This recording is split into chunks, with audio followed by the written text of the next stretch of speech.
Bonjour à tous, je suis Jade, créatrice d'Altea Luminescence.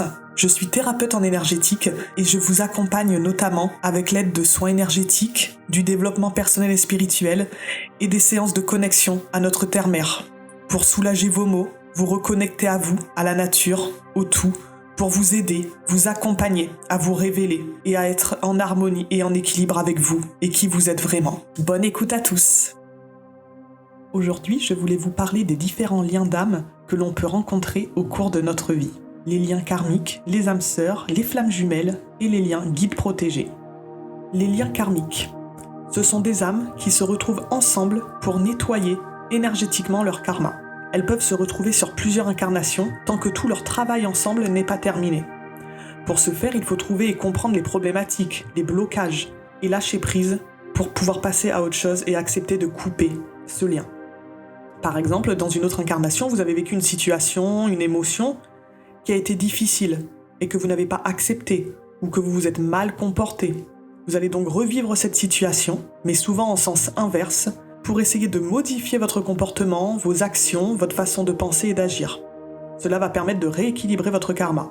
Selon la relation que vous avez eue avec certaines âmes, cela peut être plus ou moins difficile. Par exemple, si c'était une relation vraiment fusionnelle où vous avez été ensemble pendant plusieurs incarnations et que vous étiez vraiment amoureux, vos âmes vont se souvenir quand elles vont se retrouver dans cette incarnation. Et avec toutes les émotions et sensations que cela engendre.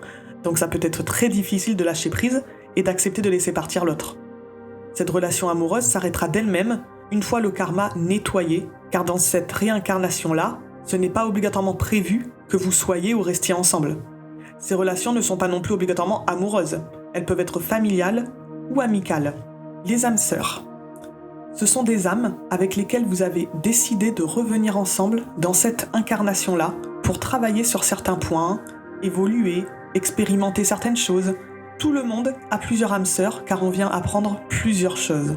Cela peut permettre d'apporter quelque chose de positif sur votre chemin. Ou au contraire, cela peut être une expérience difficile. Ça dépend sur ce dont vous avez besoin de travailler et d'évoluer. Par exemple, si dans votre entourage il y a une personne que vous ne supportez pas, c'est peut-être une âme sœur. Elle est quand même là pour vous apprendre quelque chose, même si c'est dur à supporter ou à accepter.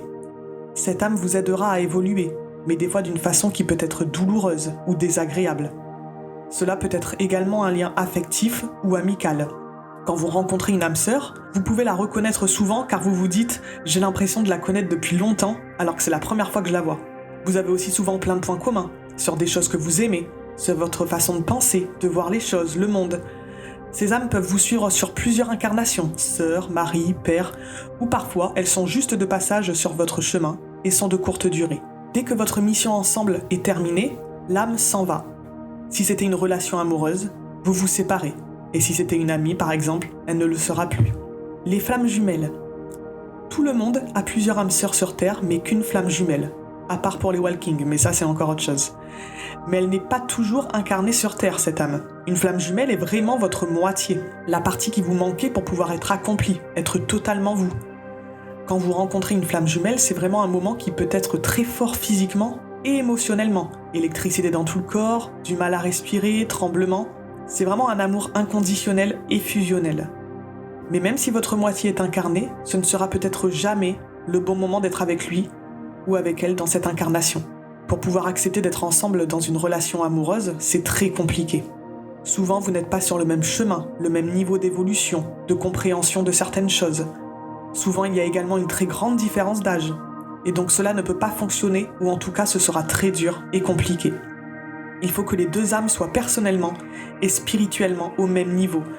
Sinon, il y a une peur, une incompréhension de ce qui est en train de se passer qui s'installe. Et donc, il y en aura toujours un qui se fera rejeter par l'autre, et ce sera trop dur à vivre. Les liens guides protégés. Des guides reviennent sur Terre pour aider certaines personnes à avancer dans leur vie, à évoluer, à apprendre certaines choses. Ils sont tellement connectés entre eux qu'ils peuvent entendre leurs pensées, voir à travers leurs yeux, ressentir les mêmes choses. C'est vraiment quelque chose qui peut être très puissant et déstabilisant. Ces guides incarnés peuvent vraiment ressentir le besoin de protéger ces personnes comme s'il n'y avait pas d'autre choix. Mais dès qu'on se réincarne, on est dans un corps humain. Et il y a donc tout le côté émotionnel qui va avec. Les sentiments, les émotions peuvent prendre rapidement le dessus et cela peut fausser notre jugement. Le guide peut accepter certaines choses de son protégé qu'à la base il n'aurait pu ou dû faire à cause de ses sentiments. Il peut donc subir cette relation. Il va se rendre compte à un moment donné de cette situation et vouloir partir, mais cela va être très difficile pour lui d'oser quitter cette personne, son protégé, car il va vraiment avoir l'impression de l'abandonner. Donc c'est vraiment important de comprendre ce lien pour réussir à le reconnaître le plus rapidement possible et pouvoir garder les distances nécessaires si besoin.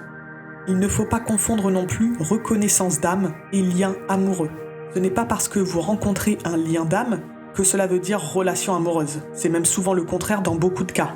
Cela porte à confusion pour beaucoup de personnes qui se laissent submerger par ce qu'elles ressentent au moment de cette rencontre. Car les âmes sont capables d'amour inconditionnel quand elles fusionnent ensemble avant d'être incarnées sur Terre, mais ici sur Terre, l'humain transforme cela en attirance physique, car il n'est souvent pas capable d'amour inconditionnel. Donc vous pouvez ressentir des émotions et sensations intenses que vous n'avez peut-être jamais éprouvées, comme votre cœur qui bat à 100 à l'heure, vous ne comprenez pas ce qu'il se passe, votre cerveau est en ébullition, vous transpirez, vous tremblez. Et du coup, si vous n'arrivez pas à gérer et contrôler vos émotions, ce que vous ressentez, vous pouvez passer rapidement à l'action de quelque chose que vous pourriez regretter plus vite que vous ne le pensez. Ce n'est pas parce que vous ressentez tout cela que ça signifie que vous devez être avec cette personne. Quand vous rencontrez ces âmes, vous êtes capable de tout quitter, mari ou femme, maison, sur un coup de tête pour rejoindre cette âme. Mais dès que votre mission d'âme est finie, souvent la relation est finie. Et là, tout s'écroule.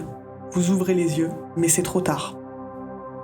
Alors vraiment, on le dit souvent, mais réfléchissez avant d'agir et surtout faites-vous confiance. Connectez-vous à votre cœur et à votre intuition pour faire ce qu'il y a de mieux pour vous. J'espère que ce podcast vous parlera, vous aidera pour vos propres expériences et n'hésitez pas à le partager autour de vous pour aider un maximum de personnes. Merci à tous pour votre écoute.